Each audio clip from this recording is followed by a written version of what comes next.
Hello friends, this is Shalini from सिवा study junctions. आज हम बात करेंगे वीकली करंट अफेयर्स के बारे में। स्टार्ट करते हैं। चिकित्सा क्षेत्र का नोबेल पुरस्कार हेपेटाइटिस सी वायरस की खोज के लिए।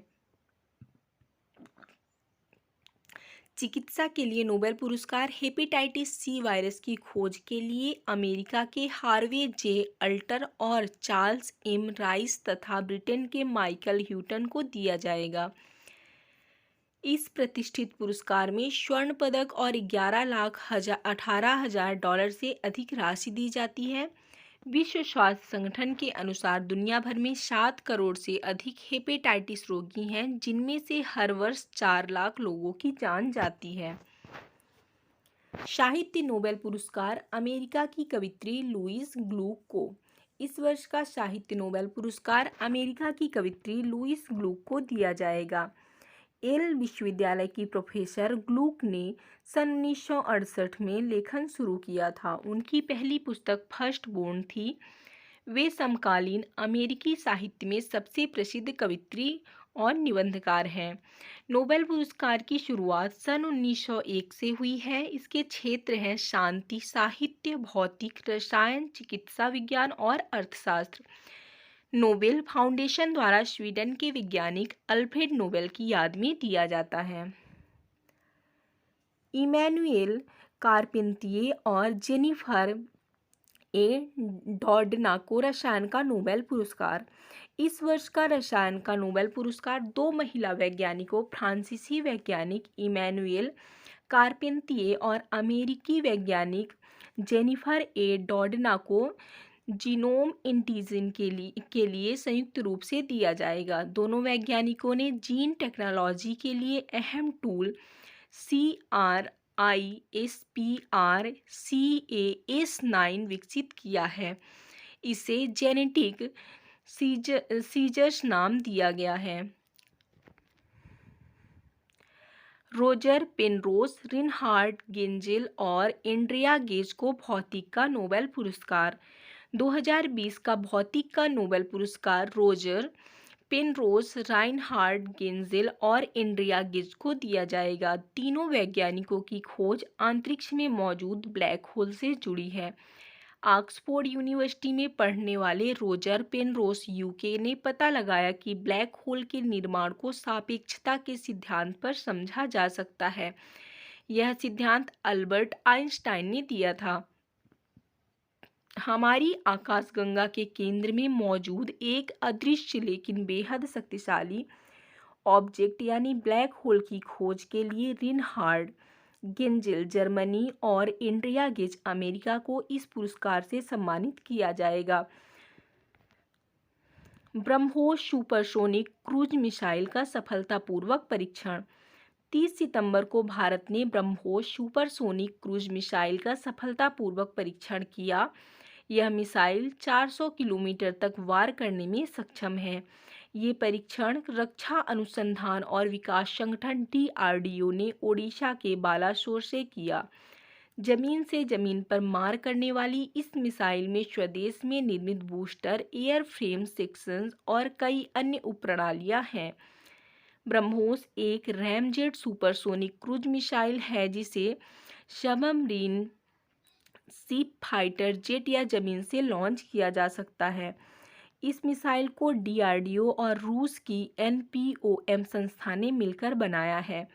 DRDO का फुल फॉर्म होता है Defence Research and Development Organisation. स्थापना सन 1958 में। अध्यक्ष G सतीश रेड्डी। मोटो है वलश्य मूलम विज्ञानम, strength origin is in science. चीन नवंबर 2020 में भेजेगा दुनिया का पहला एस्टेरॉयड्स मीनिंग रोबोट। चीन नवंबर 2020 में दुनिया के पहले उत्खनन रोबोट अंतरिक्ष में भेजने की तैयारी में है। बीजिंग की एक निजी कंपनी ओरिजिन स्पेस इस महत्वाकांक्षी प्रोजेक्ट को लॉन्च करेगी। इस अभियान का मुख्य लक्ष्य स्पेसक्राफ्ट के ऑर्बिटल ऑपरेशन, छोटे स्पेस ऑब्जेक्ट पर जाना, स्पेसक्राफ्ट आइडेंटिफिकेशन और कंट्रोल को वेरीफाई करना है। चीन की राजधानी बीजिंग है। राष्ट्रपति शी जिनपिंग है। मुद्रा है रेनमिंबी युआन और 1 रेनमिंबी युआन इजकल टू होता है 10 इंडियन रुपी। यूएई 2024 तक चांद में उतारेगा अंतरिक्ष यान। संयुक्त अरब अमीरात यानी कि यूएई ने 2024 में चंद्रमा पर मानव रहित अंतरिक्ष यान को उतारने और चंद्रमा का पता लगाने के लिए एक नई परियोजना शुरू की है। यूएई के संस्थापकों में से एक के नाम पर चंद्र रोवर का नाम राशिद रखा गया है। यदि यूएई का 2024 का चांद अभियान सफल हो जाता है तो यह अमेरिका, रूस और चीन के बाद चौथा देश बन जाएगा जिनके अंतरिक्ष यान चांद पर उतर चुके हैं।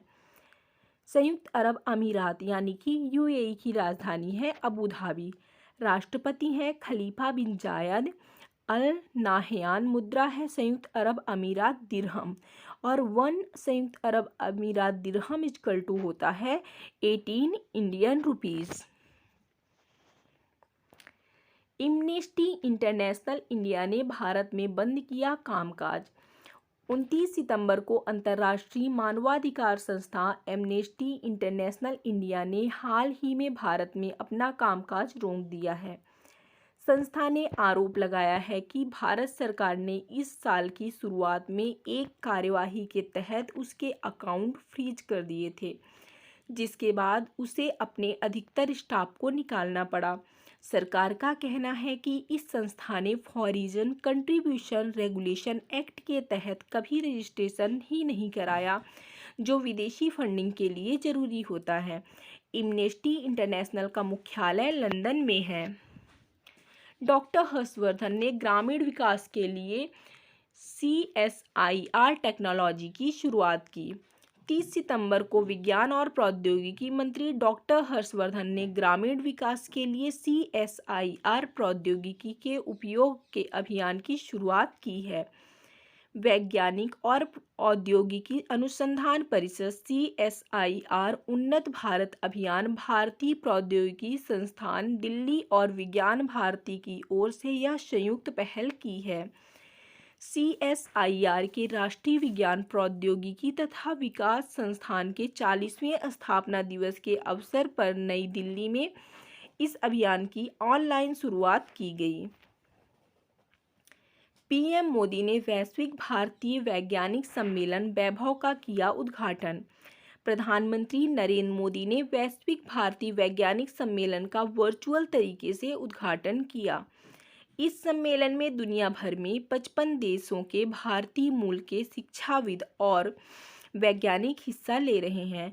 सम्मेलन में करीब 200 से ज़्यादा सत्रों में 40 देशों के 1500 से ज़्यादा पैनलिस्ट, भारत के 200 शीर्ष शोध और विकास एवं शिक्षण संस्थान 18 विभिन्न क्षेत्रों में चर्चा करेंगे।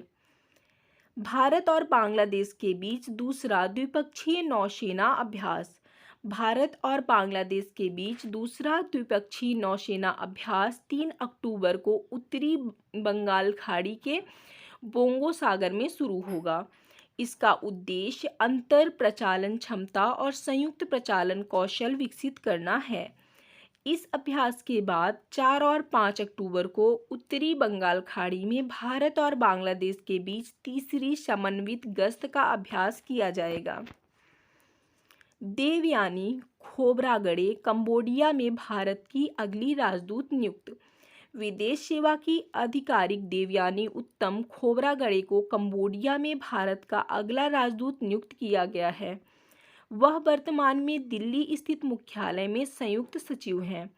खोबरागड़े अपने करीब 21 साल के कैरियर में बर्लिन, इस्लामाबाद, रोम और न्यूयॉर्क में भारतीय मिशनों में काम कर चुकी हैं। कंबोडिया की राजधानी है नामपेन, प्रधानमंत्री हैं हुन सेन और मुद्रा है राइल। इसरो का शुक्र मिशन 2025 में फ्रांस में होगा शामिल। भारतीय अंतरिक्ष अनुसंधान संगठन इसरो 2025 में शुक्र ग्रह से संबंधित अपने मिशन को अंजाम देगा और फ्रांस इसमें शामिल होगा। मिशन के लिए रूसी अंतरिक्ष एजेंसी रॉसकॉस्मस और फ्रांस के राष्ट्रीय वैज्ञानिक अनुसंधान केंद्र CNRS से संबंधित फ्रांसीसी अनुसंधान प्रयोगशाला लैटमॉस द्वारा संयुक्त रूप से विकसित वाइडल Venus infrared atmospheric gadget linker उपकरण का चयन किया है। यह पहली बार है जब भारत के अन्वेषण मिशन में किसी फ्रांसीसी उपकरण का इस्तेमाल होगा। ट्राइब्स इंडिया ई मार्केट प्लेस की शुरुआत। जनजातीय मामलों के केंद्रीय मंत्री अर्जुन मुंडा ने भारत के सबसे बड़े हस्तशिल्प और जैविक उत्पाद बाजार स्थल ट्राइब्स इंडिया ई मार्केट प्लेस का वर्चुअल रूप से उद्घाटन किया। ट्राइफेड का लक्ष्य देश भर में 5 लाख जनजातीय उत्पादकों को सहायता पहुंचाना है, ताकि वे हस्तशिल्पों, हथकरघा और प्राकृतिक खाद्य उत्पादों के प्रमुख स्रोत बन सकें। विद्यालयों और आंगनवाड़ी केंद्रों में स्वच्छ जल उपलब्ध कराने के 100 दिवसीय अभियान की शुरुआत। जल शक्ति मंत्री गजेंद्र सिंह शेखावत ने विद्यालयों और आंगनवाड़ी केंद्रों में पाइप के माध्यम से स्वच्छ जल उपलब्ध कराने के 100 दिवसीय अभियान की शुरुआत की। प्रधानमंत्री नरेंद्र मोदी ने 29 सितंबर को जल जीवन मिशन लागू करने के लिए ग्राम पंचायतों और पानी समितियों के लिए मार्गदर्शिका जारी करते हुए इस अभियान की शुरुआत की थी। जल शक्ति मंत्री गजेंद्र सिंह शेखावत ने स्वच्छ भारत पुरस्कार प्रदान किए। केंद्रीय जल शक्ति मंत्री गजेंद्र सिंह शेखावत ने राज्यों, जिलों, ब्लॉकों और ग्राम पंचायतों को 2020 के स्वच्छ भारत पुरस्कार प्रदान किए। स्वच्छ सुंदर सामुदायिक शौचालय श्रेणी के अंतर्गत गुजरात ने राज्य स्तर पर पहला स्थान प्राप्त किया।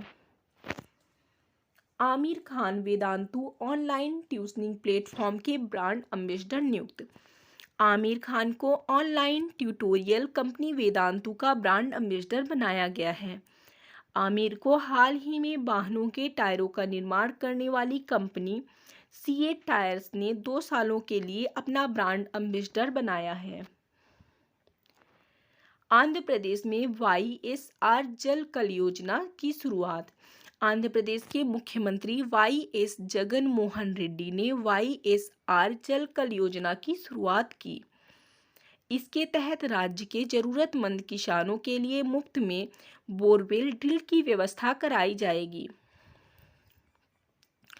राज्य सरकार का दावा है कि वाईएसआर जल कल योजना से लगभग 3 लाख किसान लाभान्वित होंगे और 4 साल में 2340 करोड़ रुपए की अनुमानित लागत के साथ खेती के तहत 5 लाख एकड़ जमीन को शामिल किया जाएगा।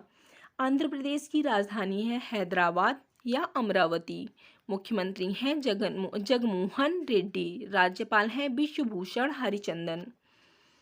भारत और नीदरलैंड ने किए डिकार्बोनाइजेशन के समर्थन में स्टेटमेंट ऑफ इंटेंट पर हस्ताक्षर। भारत के नीति आयोग और नीदरलैंड के दूतावास नई दिल्ली ने स्वच्छ और अधिक ऊर्जा को हासिल करने के लिए डिकार्बोनाइजेशन और ऊर्जा संक्रमण एजेंडा का समर्थन करने के लिए एसओआई स्टेटमेंट ऑफ इंटेंट पर हस्ताक्षर किए हैं। इस एसओआई पर नीति आयोग के सीईओ अमिताभ कांत और भारत में नीदरलैंड के राजदूत मार्टन वैन डेनबर्ग ने हस्ताक्षर किए थे। FY21 में भारतीय अर्थव्यवस्था में आएगी 11% तक की गिरावट। ICRA घरेलू रेटिंग एजेंसी इक्रा ICRA ने देश के जीडीपी अनुमानों को घटाते हुए कहा कि वित्त वर्ष 2020-21 के दौरान 11% तक गिरावट आ सकती है। रेटिंग एजेंसी ने इससे पहले 9.5% संकुचन का अनुमान जताया था। संकुचन के पीछे का कारण भारत में कोविड-19 मामलों की बढ़ती संख्या है। महेंद्र सिंह धोनी बने आईपीएल में सबसे ज़्यादा मैच खेलने वाले खिलाड़ी। महेंद्र सिंह धोनी सबसे ज़्यादा आईपीएल मैच खेलने वाले खिलाड़ी बन गए हैं। उन्होंने इस मामले में अपनी आईपीएल टीम चेन्नई टीम के साथी खिलाड़ी सुरेश रैना को पीछे छोड़ दिया है। धोनी के नाम अब आईपीएल 194 मैच हो गए हैं। एक ही टीम के लिए सबसे ज़्यादा मैच खेलने का रिकॉर्ड भारतीय कप्तान विराट कोहली के नाम है, जिन्होंने बेंगलोर टीम के लिए 180 मैच खेले हैं। देश में 99% शहर खुले में शौच से मुक्त। आवास और शहरी मामलों के मंत्रालय के अनुसार देश भर के 99% शहर खुले में शौच से मुक्त ओडीएफ हो गए हैं। एक शहर या वार्ड को ओडीएफ के रूप में अधिसूचित किया जा सकता है यदि दिन के किसी भी समय एक व्यक्ति खुले में शौच नहीं करता है। स्वच्छ भारत मिशन शहरी एसबीएमयू को राष्ट्रव्यापी स्वच्छता, कचरा प्रबंधन और स्वच्छता सुनिश्चित करने की दृष्टि से महात्मा गांधी की 150वीं जयंती पर श्रद्धांजलि के रूप में शुरू किया गया था। फ्रेंड्स, ओडीएफ को हम ऐसे समझ सकते हैं कि वह वार्ड या वह सिटी जहां पर कोई भी व्यक्ति दिन में बाहर शौच के लिए ना जाए, वह क्षेत्र ओडीएफ क्षेत्र घोषित हो जाता है। ब्रिक्स सम्मेलन 17 नवंबर को वीडियो कॉन्फ्रेंसिंग के जरिए रूस में होगा। 12वें ब्रिक्स सम्मेलन का आयोजन इस वर्ष 17 नवंबर को वीडियो कॉन्फ्रेंसिंग के जरिए रूस में होगा। इस बार सम्मेलन की थीम वैश्विक स्थिरता, साझा सुरक्षा और अभिनव विकास के लिए ब्रिक्स भागीदारी होगी। सम्मेलन का मुख्य उद्देश्य हमारे लोगों के जीवन स्तर को बढ़ाने में योगदान करने के लिए ब्रिक्स देशों के बीच एक बहुपक्षीय सहयोग होगा। ब्रिक्स उभरती राष्ट्रीय अर्थव्यवस्थाओं का संघ है और इसके सदस्य हैं ब्राजील, रूस, भारत, चीन और दक्षिण अफ्रीका। Supersonic missile assisted release of torpedo smart का सफल परीक्षण। रक्षा अनुसंधान और विकास संगठन डीआरडीओ ने supersonic missile assisted release of torpedo smart का ओडिशा तट पर अब्दुल कलाम द्वीप से सफलतापूर्वक सफल परीक्षण किया। यह एक तरह की सुपरसोनिक एंटी शिप मिसाइल है। इसके साथ कम वजन का टारपीडो लगा है जो पेलोडो की तरह इस्तेमाल होता है।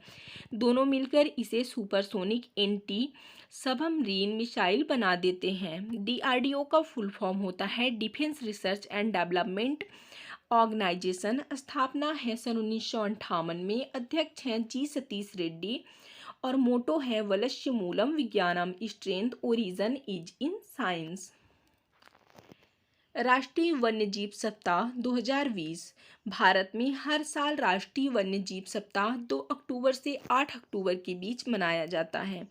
यह सन 1954 से मनाया जा रहा है। भारत दुनिया की 17 मेगा विविधताओं वाले देशों में से एक है, इसलिए भारत के लिए अपनी जैव विविधता का संरक्षण करना महत्वपूर्ण है।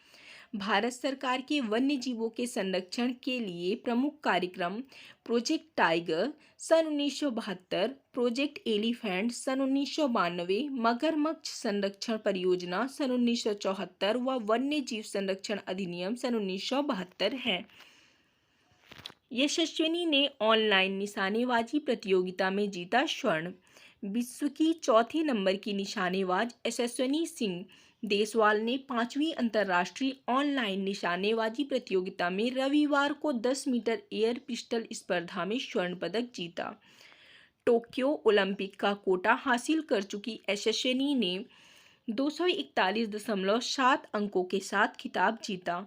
इस प्रतियोगिता का आयोजन indiashooting.com ने किया था। विश्व अंतरिक्ष सप्ताह 4 से 10 अक्टूबर। विश्व अंतरिक्ष सप्ताह 4 से 10 अक्टूबर तक यूरोप और एशिया सहित दुनिया के विभिन्न हिस्सों में मनाया जाता है।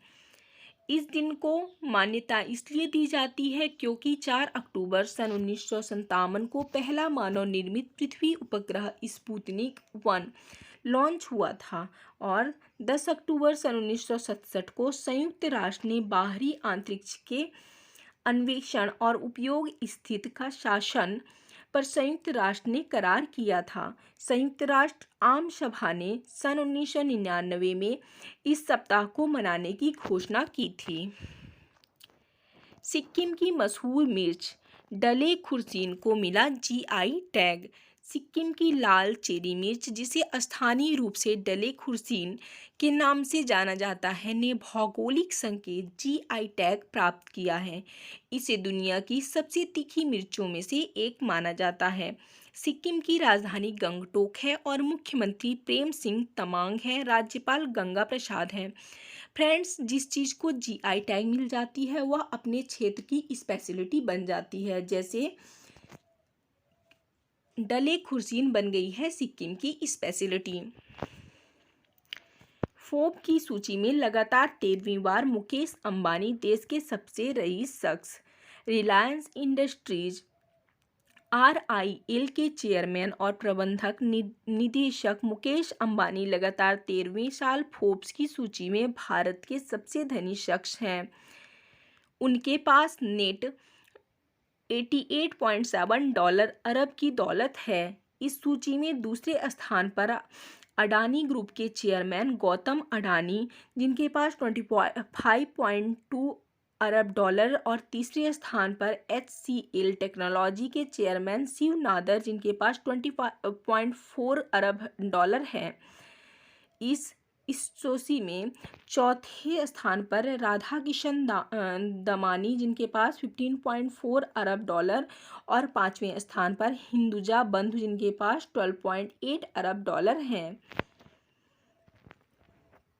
परम सीधी भारत का सबसे तेज AI super computer. Centre for development of advance computing CDAC ने सबसे बड़े HPC AI high performance computing and artificial intelligence super computer परम सीधी को कमीशन किया गया। यह सुपर कंप्यूटर साइबर सुरक्षा, शिक्षा, स्वास्थ्य देखभाल, शिक्षा, अंतरिक्ष, कृषि और मोटर वाहन को गति देगा। भारत 70 सुपर कंप्यूटरों का नेटवर्क बनाने के लिए राष्ट्रीय सुपर कंप्यूटिंग मिशन को लागू कर रहा है। जापान का फुगाकू दुनिया का सबसे तेज सुपर कंप्यूटर है। फ्रेंड्स, ये रहे मेरे वीकली करंट अफेयर्स। अब हम चलते हैं कुछ क्वेश्चंस की तरफ। हाल ही में किस राज्य के मुख्यमंत्री ने युद्ध प्रदूषण के विरुद्ध अभियान का शुभारंभ किया? आंसर है दिल्ली। हाल ही में रिलायंस लाइफ साइंसेज ने कितने घंटे में कोविड-19 जांच का रिजल्ट देने वाली किट विकसित की है? 2 आवर्स। हाल ही में किसने अपना खुद का मिनी ऐप स्टोर लॉन्च किया है? पेटीएम ने। हाल ही में भारत ने किस देश के साथ मोटर ईंधन के रूप में प्राकृतिक गैस का उपयोग करने पर वेबिनार का आयोजन किया है? रूस ने। रूस के साथ है इंदिरा एक्सरसाइज, जो रूस और भारत के बीच में होती है। माउंट एल्बरस यूरोप का सबसे ऊंचा पहाड़ है। वैकल झील है रूस में। उरल के पहाड़ हैं रूस में। जरकॉन मिसाइल और का सफलतापूर्वक परीक्षण किया गया है रूस में।